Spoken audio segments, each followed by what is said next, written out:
ಈ ಬೆಟ್ಟ ಗೊತ್ತಿರೋದು 3200 ಅಡಿ ಕಣ್ರಪ್ಪ. 2.5 ಕಿಲೋಮೀಟರ್ ಬೆಟ್ಟ ಇದು, ಸುಲಭ ಅಲ್ಲ.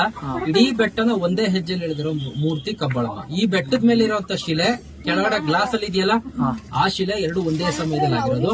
ಇಡೀ ಬೆಟ್ಟನ ಭೂಮಿಯಿಂದ ಮೇಲ್ ಬರ್ಬೇಕಾರೆ ನಮ್ಗೆ ಎಷ್ಟೆಷ್ಟೋ ಸರಿ ಪರೀಕ್ಷೆ ಮಾಡಿ ತಳ್ತಾಳಪ್ಪ. ಪ್ರತಿಯೊಬ್ರು ಅರ್ಧಕ್ ಕೂತ್ಕೋತಾರೆ, ನನ್ ಕೆಲ ಆಗಲ್ಲ ಅನ್ಸುತ್ತೆ, ಹಿಂದಕ್ಕೆ ಹೋಗ್ಬೇಕು ಅನ್ಸುತ್ತೆ, ಅಮ್ಮನ ಹೆಸರು ಹೇಳ್ತೀವಿ, ಮತ್ತೊಂದ್ ಹೆಜ್ಜೆ ನಡಿತೀವಿ, ಅಮ್ಮನ ಹೆಸರು ಹೇಳ್ತೀವಿ.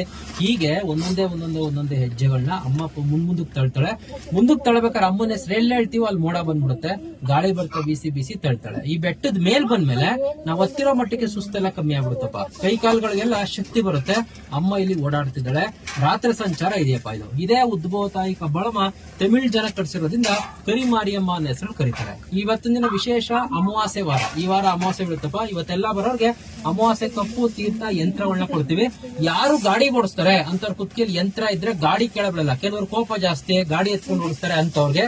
ವಿದ್ಯಾಭ್ಯಾಸ ಓದ್ತಾರೆ, ಬಹಳ ಬೇಗ ಮರ್ತೋಗುತ್ತೆ ಅನ್ನೋರ್ಗೆ, ಇನ್ನೂ ಮದ್ವೆ ಆಗಿಲ್ಲ, ಇನ್ನೂ ಮಕ್ಕಳಾಗಿಲ್ಲ ಅನ್ನೋಂತ ತಂದೆ ತಾಯಿಗಳಿಗೆ, ಹುಷಾರಿಲ್ದವ್ರಿಗೆ ಯಂತ್ರ ತಗೊಂಡೋಗ್ತಾರಪ್ಪ. ಇವಕ್ಕೆಲ್ಲ ಮಾಂಸ ತಿನ್ಬಹುದು, ಸೂತ್ಕೊ ಬಂದು ತೊಂದ್ರೆ ಇಲ್ಲ. ಹೆಣ್ಮಕ್ಳು 1 ವರ್ಷ ಪೂರ್ತಿ ಇರ್ತದೆ. ಇನ್ನ ಮನೇಲಿ ದುಡಿತೀವಿ, ಕೈಗತ್ತಾ ಇಲ್ಲ, ಸಂಪಾದನೆ ಮಾಡ್ತೀವಿ, ನಿಂತಾ ಇಲ್ಲ ಅನ್ನೋರ್ಗೆ ಅಮ್ಮನ ವಿಗ್ರಹ ಲಕ್ಷ್ಮಿ ಕಾಯಿನ್ ಕೊಡ್ತೀವಿ.